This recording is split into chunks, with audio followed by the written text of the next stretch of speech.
Time பார்க்குறீங்க அப்படின்னா நம்மளோட சேனலை சப்ஸ்கிரைப் பண்ணிக்கோங்க. கூடவே இருக்கிற பெல் ஐக்கானையும் கிளிக் பண்ணிக்கோங்க. அப்போ தான் நான் அப்லோட் பண்ணுற வீடியோவோட நோட்டிஃபிகேஷன் உங்களுக்கு வரும். ஓகே, இன்றைக்கி நம்ம வீடியோவில் மிஷின் இல்லாமல் saree ஓரம், அதாவது saree பீக்கோ எப்படி கையால் ஸ்டிச் பண்ண போகிறோம் அப்படிங்கிறத பற்றி தான் பார்க்க போகிறோம். நார்மலாக காட்டன் கிளாத்தில் நம்ம ஸ்டிச் பண்ணுறது ஈஸி. பட் ஷிஃபான், க்ரெப், பூனம் இந்த மாதிரி மெட்டீரியல்ஸில் வந்து நம்ம கையில் ஸ்டிச் பண்ணுறது கொஞ்சம் கஷ்டமாக இருக்கலாம். இது எப்படி நம்ம ஈஸியாக ஸ்டிச் பண்ணுறது அப்படிங்கிறது தான் நம்ம இப்போ பார்க்க போகிறோம். இதுக்கு நான் ஒரு சாம்பிள் பீஸ் ஒன்று எடுத்திருக்கேன். இப்போது இதுதான் சாரியோட ஓரம்னு வச்சுக்கோங்க. நம்ம இங்கே தான் மடித்து அடிக்க போகிறோம். இப்போ நான் பண்ணுற மெத்தடை நீங்கள் அப்படியே சாரியில் அப்ளை பண்ணி ஸ்டிச் பண்ணலாம். இப்போ அது எப்படின்னு பார்க்கலாம். இப்படி 2 கையும் வச்சுக்கிட்டு இப்படி லைட்டாக ரோல் பண்ணணும். நம்ம வந்து நல்லா பாருங்கள், புரியும். 2 கையும் இப்படி பிடிச்சிக்கிட்டு நம்ம டைட்டாக பிடிச்சி ரோல் பண்ணணும். நம்ம ஸ்மூத்தாக 2 விரலுக்கும் நடுவில் நம்ம கேப் விட்டோம் அப்படின்னா, ஸ்மூத்தாக விட்டால் நம்மளால் அது ரோல் பண்ண முடியாது. நம்ம கொஞ்சம் டைட்டாக பிடிச்சி திருப்பினோம் அப்படின்னா அது தானாக இப்படி ரோல் ஆகிடும். ஏன்னா நம்ம பீக்கோ வந்து ரோல் பண்ணி தான் ஸ்டிச் பண்ண போகிறோம். இப்போது நான் வந்து ஒரு நூல் கோத்து எடுத்திருக்கேன். நீடில் நம்பர் 7ல் ஒரு நூல் கோத்து எடுத்துகிட்டு ஒரு சைடு நாட் போட்டுட்டு ஒரு சைடு ஃப்ரீயாக விட்டுட்டேன். இப்போ நம்ம எப்படி ஸ்டிச் பண்ணுறதுன்னு பார்க்கலாம். இந்த ஸ்டார்டிங்கில் ஃபஸ்ட்டு நம்ம ஒரு லாக் ஸ்டிச் போட்டுக்கிறோம். நான் அப்படியே நேராக குத்தி, இப்போ உருட்டியிருக்கேன் இல்லையா, அதுக்கு கொஞ்சம் தள்ளி நேராக இப்படி குத்தி ஒரு தடவை ஒரு லூப் மாதிரி போட்டு ஒரு லாக் ஸ்டிச் ஒன்று போட்டாச்சு. இப்போ இங்கே டைட் ஆகிடுச்சு. இப்போது நெக்ஸ்ட்டு நம்ம என்ன பண்ண போகிறோன்னா, ஒரு 1/4 இன்ச்சு கேப்பில் நம்ம அப்படியே நேராக ஜஸ்ட்டு ஊசி இந்த பக்கம் விட்டு அந்த பக்கம் எடுத்துக்கிட்டே போகிறோம். அவ்வளோதான். நேராக எடுக்கிறேன். நல்லா பார்த்தா உங்களுக்கு புரியும். ஒரு 1/4 இன்ச்சு தள்ளி நான் நேராகவே குத்தி எடுக்கிறேன். இப்போ எடுத்துகிட்டு பார்த்தா தெரியும், நான் நேராக அந்த பக்கம் குத்தும் போது இங்கே ஒரு க்ராஸாக ஒரு லைன் வந்திருக்கும். இதே மெத்தட் தான் நம்ம கண்டினியூ பண்ணி அப்படியே நம்ம ஸ்டிச் பண்ண போகிறோம். இந்த நூலை இந்த பக்கம் வச்சுக்கலாம், நமக்கு டிஸ்டர்ப் ஆகாமல் இருக்கும். இப்போ நம்ம குத்துன இடத்துலேருந்து 1/4 இன்ச்சு தள்ளி குத்துரும்.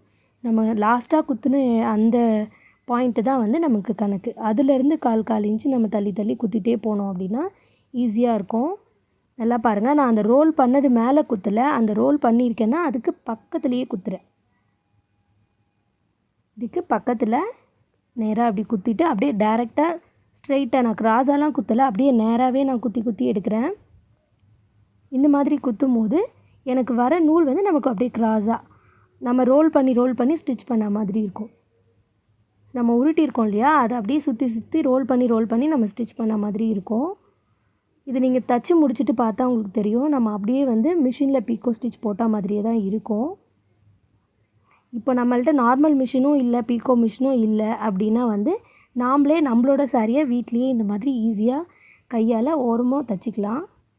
நார்மல் மிஷினில் அடிக்கிறத விட இந்த பீக்கோ ஸ்டிச் வந்து ஃபினிஷிங் இன்னும் பார்க்க ரொம்ப அழகாக இருக்கும். நிறைய பேருக்கு இந்த பீக்கோ ஸ்டிச் ரொம்ப பிடிக்கும். இது பேசிக்காக பிகினர்ஸ் எல்லாருமே தெரிஞ்சுக்க வேண்டிய ஒரு ஸ்டிச் தான். இப்போ நான் வந்து ஒரு தடவையும் குத்தி குத்தி இழுக்காமல் கண்டினியூஸாக கூட ஒரு 3 டைம்ஸ் குத்திட்டு கூட நான் அப்படியே இழுக்கலாம். எப்பயுமே நம்ம லைட்டாக இழுக்கும் போது கொஞ்சம் டைட் கொடுக்கணும். கொஞ்சம் இழுத்ததுக்கப்புறம் கொஞ்சம் லைட்டாக நம்ம டைட்டாக இழுத்து விட்டோம் அப்படின்னா நம்ம தைச்சதுக்கப்புறம் பார்க்குறதுக்கு ரொம்பவே அழகாக இருக்கும். இப்போ பாருங்கள், நான் ஒரு 3 டைம்ஸ் குத்திட்டு அப்படியே ஒரே டைமில் நான் இழுத்துக்கிறேன். ஒரு தடவையும் நான் குத்தி குத்தி இழுக்கிறதுக்கு பதில் இந்த மாதிரி இழுக்கும் போது எனக்கு கொஞ்சம் வந்து டைம் சேவ் ஆகும். அவ்வளோதான், வேறு ஒரு வித்தியாசமும் கிடையாது. இதிலெல்லாம் நம்ம நடுவில் நாட்லாம் போட வேண்டிய அவசியம் இல்லை.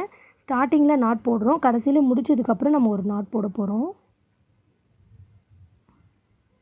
நான் கண்டினியூஸாக ஒரு தடவையும் இழுக்காமல் 2 to 3 டைம்ஸ் இந்த மாதிரி குத்திட்டு நான் இழுக்கிறேன். எனக்கு கொஞ்சம் டைம் சேவ் ஆகும். இப்போது நான் போட்டு முடிச்சிட்டேன். இப்போது இந்த கடைசியில் இதான் சாரியோட எண்டுன்னு வச்சுக்கோங்க. நம்ம எண்டில் வந்த உடனே நம்ம வந்து அங்கே ஒரு நாட் ஒன்று போடணும். நாட் போடுறது நம்ம ஏற்கனவே நிறைய வீடியோவில் பார்த்துருக்கோம் எப்படி போடுறதுன்னு. சின்னதாக இப்படி குத்திட்டு ஒரு 4 to 5 டைம்ஸ் நான் வந்து நூலில் சுற்றிட்டு இழுத்துக்கிறேன். ஒரு நாட் போட்டுட்டேன். இப்போது நம்ம அப்படியே திருப்பி வச்சு நூலை கட் பண்ணாமல் அப்படியே திருப்பி வச்சு நம்ம வந்து திருப்பி ரிவர்ஸில் கண்டினியூ பண்ணிவிட்டு போக போகிறோம் ஸ்டிச்சை. நான் நூலை கட் பண்ணல பாருங்கள். இப்போ நான் ஒரு 2 தையல் போட்டுட்டு உங்களுக்கு சொல்கிறேன், உங்களுக்கு அப்போ நல்லா கிளியராக புரியும். நான் கட் பண்ணாமல் அப்படியே ரிவர்ஸில் போயிட்டே இருக்கேன். வந்த வழியாகவே திருப்பி தைச்சிட்டே போகிறோம். இப்போது நம்ம ஃபஸ்ட்டு ஸ்டிச் போட்டுட்டு வரும்போது நம்ம எங்கே வந்து ஊசி குத்தி நம்ம அந்த தையலை முடிச்சிருக்கோமோ அதே இடத்துல நான் வந்து ஊசியால் திருப்பியும் குத்துறேன். பார்த்தா உங்களுக்கு புரியும். இந்த மாதிரி நான் கரெக்டாக அந்த தையல் முடிகிற இடத்துல நான் திருப்பி ஊசியில் குத்தும் போது நமக்கு வந்து ஒரு வி மாதிரி வரும் ஸ்டிச்சு. அவ்வளோதான். இதுதான் நம்ம வந்து கையிலேயே நம்ம ஈஸியாக ஜிக்ஸாக் ஸ்டிச் வந்து போட்டுடலாம்.